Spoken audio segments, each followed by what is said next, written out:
ನಮಸ್ತೆ ಸ್ನೇಹಿತರೆ, ಇವತ್ತೊಂದು ನಾನು ವಿಶೇಷ ಲಾಗ್ ಮಾಡ್ತಾ ಇದ್ದೇನೆ. ಯಾಕೆಂದರೆ ನಮಗೆ ನಾಡಿದ್ದು ಸೋಮವಾರ ದಿವಸ ಕನ್ಯಾ ಮರಿಯಮ್ಮನ ಜನ್ಮದಿನ. ಅಂದರೆ ನಮ್ಮ ತುಳುವಿನಲ್ಲಿ ಕೂರಾಲ ಪರ್ಬ ಅಂತ ಹೇಳ್ತಾರೆ. ಅದು ನಮಗೆ ಒಂದು ಕ್ರಿಶ್ಚಿಯನ್ ಅವರಿಗೆ ಒಂದು ವಿಶೇಷ ಹಬ್ಬ, ಒಂದು ತೆನೆ ಹಬ್ಬ ಅಂತ ಹೇಳ್ತಾರಲ್ಲ ಅದು.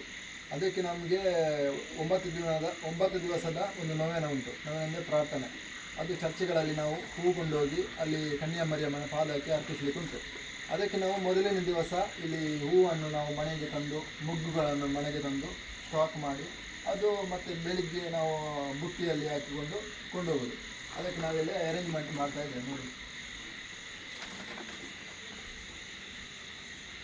ಹೀಗೆ ನಾವು ಇಲ್ಲಿ ಚಿಟ್ಟೆಯಲ್ಲಿ ಬಿಡಿಸಿಕೊಂಡು ಇಟ್ಟರೆ ನಾಳೆ ಬೆಳಿಗ್ಗೆ ಆಗ ಅರಳುತ್ತದೆ. ಅರಳಿದ ನಂತರ ನಾವು ಒಂದೊಂದು ಬೇರೆ ಬೇರೆ ಡಿಸೈನಲ್ಲಿ ಬುಟ್ಟಿಯಲ್ಲಿ ಹಾಕಿಕೊಂಡು ಇದು ನಮ್ಮ ಚರ್ಚಿಗೆ ಕೊಂಡೋಗಿ ನಾವು ಇಲ್ಲಿ ಮರಿಯಮ್ಮನ ಪಾದಕ್ಕೆ ಅರ್ಪಿಸಲಿಕ್ಕೆ ಉಂಟು. ಮತ್ತು ಸೋಮವಾರ ಒಂದು ಹಬ್ಬ ಇದೆ. ಈ ಹಬ್ಬ ದಿವಸ ಮತ್ತು ಗ್ರ್ಯಾಂಡ್ ಪೂಜೆ ಎಲ್ಲ ಇದೆ ಚರ್ಚಿನಲ್ಲಿ. ಬೇರೆ ಬೇರೆ ಥರದ್ದು ಹೂಗಳು ನಮ್ಮಲ್ಲಿ.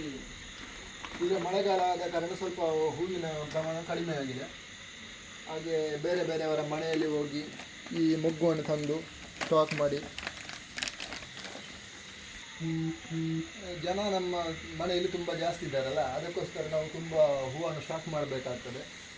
ಅದಕ್ಕೆ ನಾನು ನೋಡಿ ಬೇರೆ ಬೇರೆ ಪ್ಲಾಸ್ಟಿಕ್ನಲ್ಲಿ ಬೇರೆ ಬೇರೆ ಕಡೆಯಿಂದ ಹೂ ತಂದಿದ್ದೇನೆ. ಇಲ್ಲಿ ನೆರೆಕರೆಯಿಂದ ತುಂಬ ಮನೆಗೆ ಹೋಗ್ತವೆ. ನಾವು ಸಾಯಂಕಾಲ ಹೋಗಿ ಸ್ಟಾಕ್ ಮಾಡಿ ನೋಡಿ ಇಷ್ಟು ಹೂಗಳನ್ನು ತಂದಿದ್ದೇವೆ.